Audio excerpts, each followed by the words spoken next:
Time for Digital Ideas. I'm Mike Yeomans and on the phone with Frank Pluman. Frank, welcome. Thanks, Mike. Well, you recently authored a white paper entitled The Case for M2M Device Management. And I think most of us know what machine-to-machine is, but can you just give a few real-world examples? Sure. So we see a lot of applications coming in the market around the energy space. For example, shifting or adopting demand by remotely controlling AC systems. We also see smart meter data being used with analytics to better predict energy needs. And beyond energy space, I would say smart cities with remote controlled traffic lights, parking meters, and smart lighting is a big use case. And last but not least, the whole connected car space where pay-as-you-drive insurance systems that use GPS trackers is a pretty hot domain. Great examples. Okay, so what opportunities exist for our traditional service provider customers with machine-to-machine? Traditional service providers actually mostly focus on SIM connectivity for machine-to-machine use cases, which is actually a fairly low-margin business.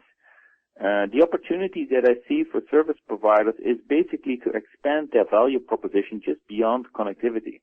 There's a lot of other things that you need to do to enable a machine-to-machine use case around analytics, security, device management, and a service provider is in a perfect role to create more of an horizontal platform offer that could be reusable across all these vertical examples I just mentioned. All right, those are the opportunities, but can you give us some of the blocking factors for our customers? Absolutely. So fragmentation is one of the key blocking items today. Many verticals started organically grown by their own needs, and they haven't standardized across verticals on a set of protocols or a way of doing things. And the result of that is that we have many different ways to solve the same problem, and often the tools we have, the protocols we have, aren't even sufficient. So the key item that needs to get addressed in the industry is addressing the fragmentation and then introduce a level of service automation to basically make things easier and less labor intensive. All right, we've heard there's some controversy around device management in the M2M space. In other words, it's not a universal agreement that device management is even needed. So what do you think about that? That's actually pretty obvious for me. In order to address this fragmentation that I just brought up, basically we need to standardize on a set of protocols, and we want to go to general purpose devices.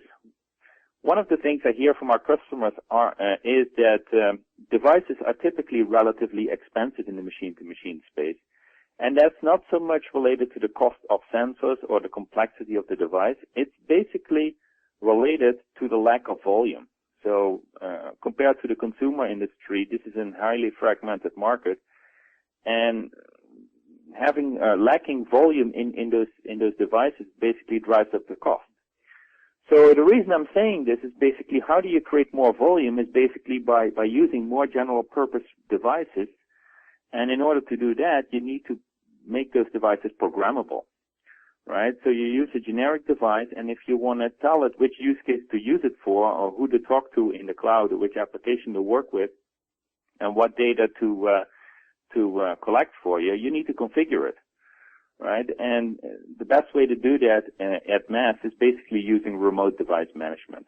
So the other advantage of device management is to ensure that the device has not been compromised, that the environment is safe, and that we can trust the platform with the data that we surrender to it. All right, your white paper is called The Case for M2M Device Management, and in that paper you talk about industry standards, one that's lightweight M2M. Can you tell us more about that standard? Absolutely.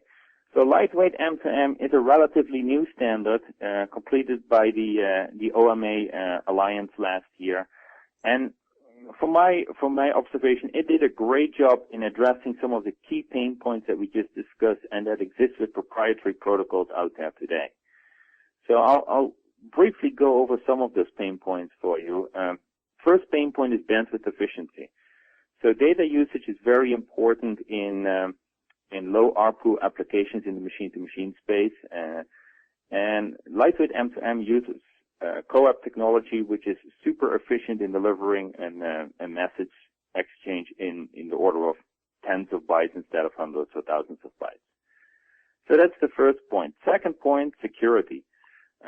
Security is extremely important, and what lightweight M2M did is basically, rather than let every application solve security by itself and reinvent the wheel over and over, it builds a very strong security layer at the protocol level, so every application can just use that. So that's a very important technology that's used there. Third, we already talked about device management. So lightweight M2M embeds device management inside the data plane channel. So you can establish one channel to a device and get all the benefits about device management I just mentioned without having to establish a second connection. And then lastly, it's a protocol that actually has been designed keeping in mind that all this stuff cannot get too complex and that the footprint on devices needs to be small, and this needs to work on battery-powered, very constrained devices. So bottom line is this protocol addresses a lot of issues and pain points that have been out in the industry, and we see large players like ARM, for example, supporting this, and we believe that will go a long way in addressing the current fragmentation. Great. Frank, thanks a lot for your time today. You're welcome, Mike. That was Frank Pluman from Alcatel-Lucent. This has been Digital Ideas. Thanks for tuning in.